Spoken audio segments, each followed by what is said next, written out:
Sabi ng kotse, naku po, tumigil pa lalo. Diretso lang ang andar.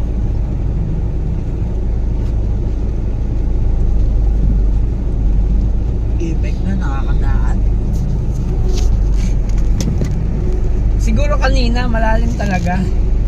Hanggang dito, kasi pick up, hindi rin makadaan kahit pick up eh.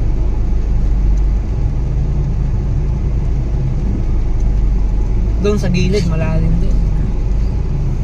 Pinakluban ba naman ng kanal? Eh di ayan. Yung ibabaw ang puno, yung kanal eh, hindi.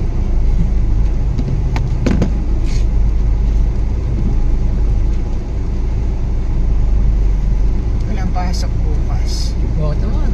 Ayan, di pa baha. Ay, hindi pa. Hindi pa ba? Bahan na nga yan. Hindi pa